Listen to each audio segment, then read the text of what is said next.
Hi everyone, welcome to this week's video. This is a question and answer video where I'm answering your guys' questions from last week. I do this every single Monday, so please, anybody, ask questions. Go down below into the comment section and ask me anything you want, please. I will not miss your question on purpose. If I do, please ask me again. If you don't understand my answer or I misunderstood your question, please keep asking, guys. And there's no such thing as a bad question, okay? And I don't care how many times it's repeated. People need to hear this over and over again, all right? So, I like to recommend something every week. Something to help you guys recover from trauma, right? All kinds of different trauma. And you know, I recommend a lot of different people and their YouTube channels and authors' books, supplements, different items to help you with anxiety, depression, sleep better, these kinds of things. I found a product a while back, and I've been using it to see how it is. And I was weary about trying it because it's kind of expensive. Almost everything I recommend on here is pretty cheap. So so I wanted to try it because I'm always looking for something else, something new, and something drug-free, supplemental-free that you guys can do to help calm you. One of the biggest symptoms of trauma is anxiety, and this anxiety builds up and we start to ruminate, and it causes worry. Worry is buying into our anxiety, right? So this is something that really has helped me. It's had lots of great feedback and helped lots of other people, and it's called the Calmi Go. This is it right here, Calmi Go. This is the name of it, Calmi Go, and it's great. Drug-free, supplemental-free. You're not putting anything in your body. It's a little device that you breathe into, and it has a couple little other things I'll get into real quick. And it just really, really calms my nerves. Really helps with anxiety, and like I said, worry. And a lot of you guys have had a lot of traumatic, emotionally traumatic relationships, and you're ruminating and constantly thinking about this, and this is your anxiety. This is anxiety, and sometimes we think that we can help and relieve or alleviate our anxiety by thinking, what can we do? What can we do? What should I have done? What could I have done? Wow. And it doesn't, it just makes it worse. So this is a healthy thing that you can do to help calm this anxiety, because we don't want to keep living with anxiety. We want to accept our emotions. We want to accept anxiety, try to understand where it comes from and why, and then try to do something about it, okay? The longer we live with anxiety, the worse it can get, and it can develop into anxiety disorders, okay? So, I want to just give a quick little tutorial about this thing to help you guys understand, and maybe this will help you if you decide to get one. So, this is the device here, and it's got a little rubber cover. So, you take that cover off. This is a little screwdriver they give you. You go right in here, and you take off this cover. And they give you 2 batteries to put in there. It's battery operated. Tighten it. Then it gives you a pack of scents. These are scents, different smells. And it comes in lavender, and this one's peppermint. So you fasten this little scent thing. You fasten it on here like so. And you want to clean the mouthpiece out here. You can use some alcohol pads or some alcohol. And we turn it on. This little button right here. Boom. This is a vibration setting. Boom. Off. On. Up to you if you want it on. And we take this, hold it about this angle, and we're going to blow into it really steady for a long time. And after it reads this, these little lights up here will come on. See if I can get it to come on here. I don't know if you saw those lights come on. But you're going to take a long, deep breath. And these little lights are going to come on that you can see with your eyes right here. And it's going to measure your breath, and it will constantly regulate to your breath. And this breathing is a breathing exercise. And it's kind of like meditating, really. And then after you breathe out, you breathe in your nose, and you have this scent. This scent here reacts in your brain and helps calm you down as well. I kind of call this my little calm amigo instead of Calmi Go, just because it's like my little buddy. It's really, really neat. Power off, Comes with a really neat little bag right here. Boom. Take it wherever you go. Oh, I forgot my cover. And it's got this cover here to keep it clean and protect it. Really, really neat little thing. I really love this thing, really. I wouldn't recommend something this expensive if I didn't like it and approve of it myself. It's $179. I know. I think it's worth it, just my opinion. I love, if any of you guys have ever tried one of these, I'd love to know your opinion. For those of you who do decide to try one of these, let me know what you think. I'd love to know. This comes with a full warranty, and they allow you to make payments as well, which is really nice, okay?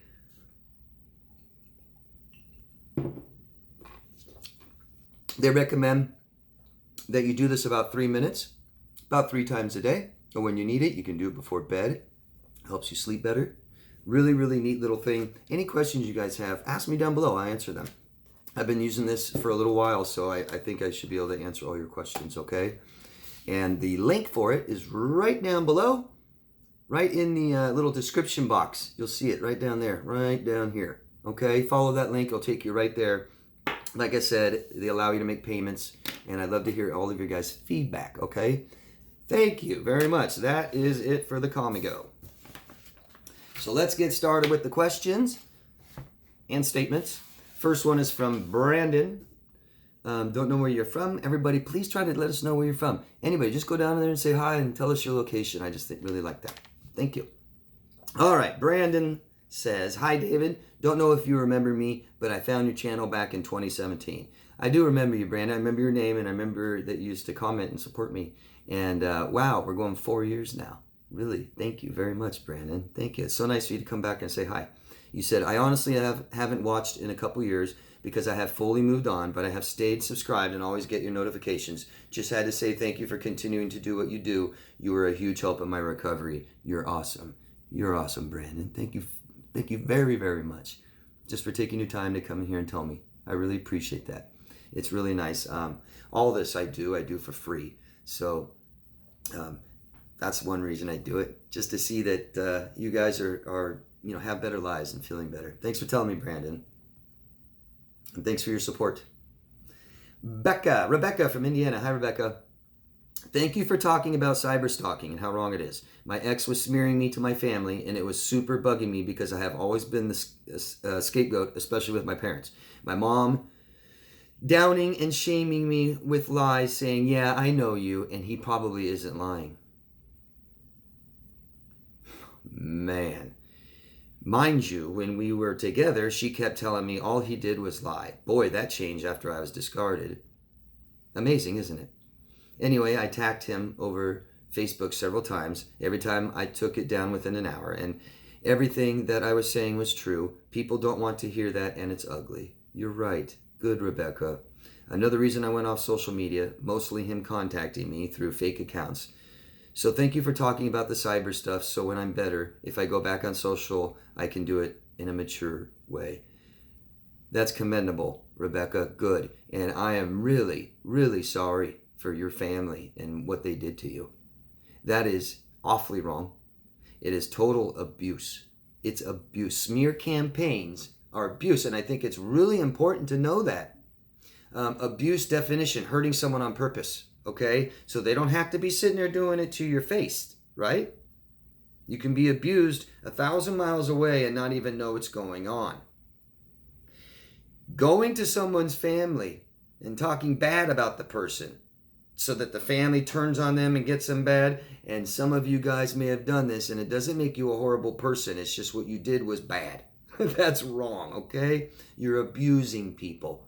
And Rebecca, you're so right. It's ugly and people don't want to see it. And I hope all of you who have been smeared or being smeared see that. That healthy people don't want to see it. They don't like it. It's ugly. And they turn that off and away and out of their lives. And so many people that have been smeared, it's an awful, awful thing to experience. Horrible. I've been smeared for years. Awful smear campaign against me. And it's abuse, it's traumatizing, it's stressful, okay? But your family, Rebecca, and this is something that's happened to me, and this is something that's probably happened to a lot of you guys watching. For somebody outside the family to approach your family and talk bad about a member, and that family listen and give respect to them and tell them, oh yeah, you're probably right, and then come back to you and say that crap, is just nasty. It's ugly, it's awful, it's wrong, and it's abuse. And I am sorry, Rebecca, and to everybody else out there that's experienced this. I know everybody here, most of you guys have empathy. And I know you know, if it hasn't happened to you, and you listen to me and you listen to other people talk about it, you know it's bad and you feel bad for them. And I get that. But I don't think really, unless you've experienced it, you know really and understand really how bad it is. It is awful. I dated a very sick person once for years. And my family never met her. And when we split up, she went to my family and told them everything that she did to me, and said I did it to her. She said I was the one hitting her. I was the one cheating on her. I was abusing her. And I never did. Never. And she did this to me throughout the entire relationship. Hitting, cheating, abusing. And my family took her side and had fun and enjoyed throwing this in my face. When my family knows very well, I've never done anything like that to anybody and never would. But they don't know me, I guess. And that's really important to remember during a smear campaign. That if they're saying things that are wrong about you, they simply don't know you. So somebody saying things that aren't true, who cares? Okay? Who cares? And healthy people don't want to see it. And if your family invites that stuff in, they are extremely sick. Extremely sick, amongst other things. Okay? Rebecca, thanks for sharing that. I'm awfully sorry. You're welcome. Thanks for telling me. Matter of fact, I'm going to put a link down below called Shane's Law Petition. Shane was a massive victim of a smear campaign that was intrusive, that was pervasive, and went into all areas of his life for years. And there was no help for Shane, and he took his life. And someone that cares about him started a petition so he doesn't die in vain, and so that this doesn't continue, and that people are held accountable for doing this kind of stuff. And it's on the rise with social media. This is all new, pretty much, the way they're doing it. So if you could, I'd appreciate all of you. Go down below in the description box. Right under the Calmi Go link will be Shane's Law Petition. Follow it. Hit the button. Doesn't matter where you are in the world. I really appreciate it. Thank you. And so does the people that lost Shane. Yeah, I'm sorry, Rebecca. I hope that you have better people in your life than your family. I hope your family's not in your life. And I hope you have lots of support and good people telling you the truth, who you really are. Okay? Because we need that. We need to counter that. Okay? All right, next one is from David. I'm David. Michelle from Pennsylvania. David, hello from Pennsylvania. I really learned so much from all the advice you give. Truly appreciate your words. Thank you. Thank you, Michelle. You're so welcome. Thank you very much. Okay. Veronica from Argentina. Hello, Veronica. Your work is really useful. I've been following you since the other channel. Thanks. Wow, that was a long time ago. Thanks, Veronica. Great support. I really appreciate all of you guys' support. Really. Anything you guys can do, I really appreciate it. And I'm asking if you can. You guys can really support me and help me. And if you do that, if you think my information I'm giving is beneficial to maybe other people, if you just push a couple buttons, you can help me, and you can help this information reach the people who might need it, okay? Or point them in the direction of the help that they need. So you can subscribe to my channel, like or dislike my video, go down in the comment section, tell me why, say hi, ask questions, and you can put this in a playlist of your own and share it with other people. And I really, really appreciate that you do, and everybody else that this helps will appreciate it. Thank you. Thanks, Veronica. Malika from Shanghai. Hi, Malika. Long ways away. Greetings from Shanghai. What does it mean when a narcissist says he wants to forget me and all his past and start a new life? Should I trust this, or is it another mean of hurting me on purpose? Thanks. Should you trust this? I don't think you should trust anybody who abuses you. How about that? Does he lie? Why trust? People don't lie, all right? And I mean, some people do, but it's antisocial big time, okay? And if you do lie, you don't have much moral value, definitely not integrity, all right? So I think of that, trying to figure out which is true and which is not with people. It's kind of a girl's picture, but I think of it as sifting through a big pile of dog poop, trying to figure out which ones smell and which doesn't. Oh, this one's not that bad. I'll believe that. We throw the baby out with the bathwater, and that's their problem. That's liars' faults and problems. And when people lie to me and then they tell me something else, I say, I don't believe you. I'm not listening to. And they don't like it, and they get upset, and they don't understand. And it's like, too bad. Don't lie. Right? I will not allow liars in my life, period. Because this is what happens. You don't know. You don't know anything they say, right? I don't know him, right? Let me try to guess what might be going on here. And you might be right. He might be just doing this to hurt you. He might be doing this to get you to chase him, things like this. I don't know, okay? Like maybe this is something that you can figure out on your own, and I'll give you some options. I just did. There's a couple. But an important part, let's say he is a narcissist, right? I don't know, not diagnosing him. You said it, so let's just assume he's got narcissistic personality disorder. When we have loss in our life, okay, it can hurt. And the biggest loss are people. Whether they die or the relationship ends, right? Either you do it or they do it. It all amounts to loss. And after loss like this, we tend to introspect and look at our own lives, right? That's a lot of you guys are doing that. You know what I mean, right? We sit there and we analyze our lives and ourselves, and wow, what was this like? And was it my fault? And what kind of a person am I right now? And this typically causes depression. It hurts, okay? So depression typically follows loss relationships, people dying, right? It doesn't have to. Not always for everybody. And I'm not talking about cold-hearted people like psychopaths.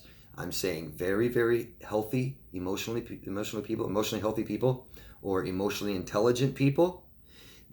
We get to a place where we react in a very healthy way to loss, right? And we cry and we introspect and it hurts and we talk about it to people, and then that's it. And we don't have to have depression that follows, and we don't have to sit there for days, weeks, months, years, and feel so bad about that loss anymore.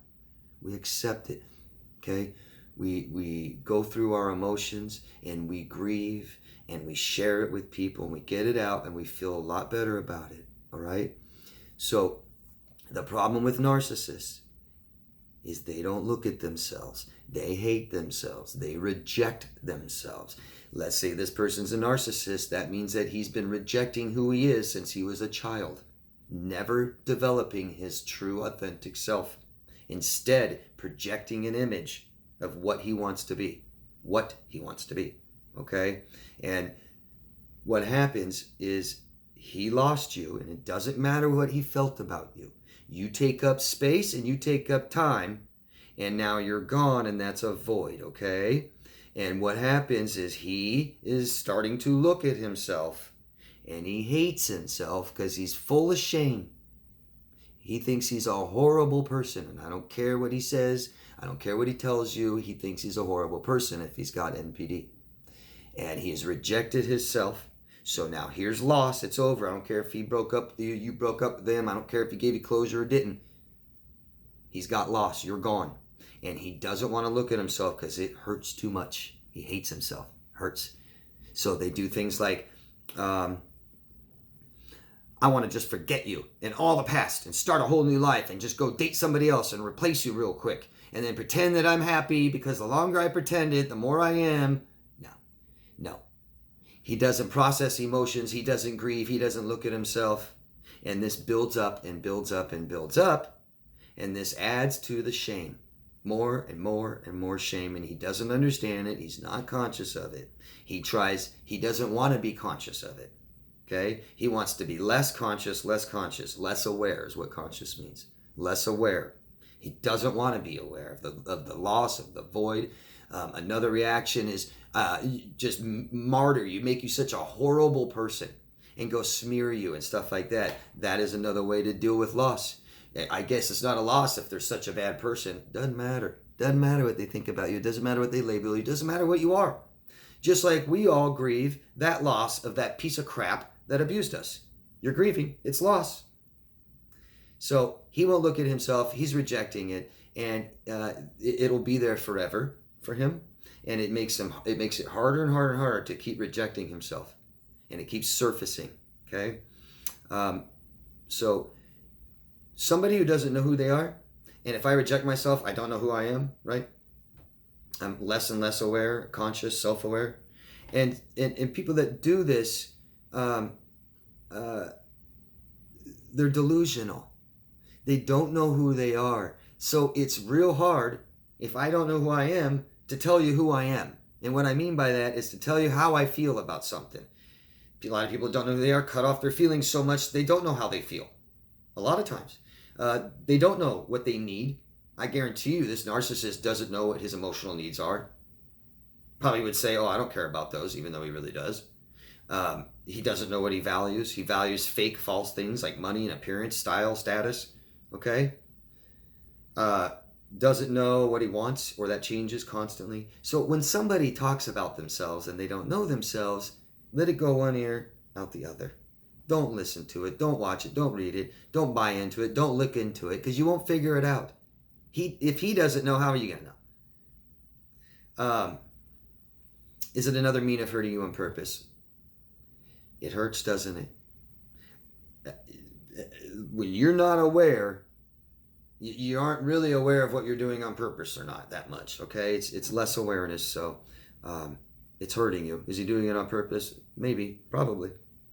But I think this is something he's doing with himself. I think this is more of this is something that has to do with him, okay? And how he's going to deal with the loss and not looking at himself, which hurts. Okay, I hope that makes sense. Let me know, Malika, what you think.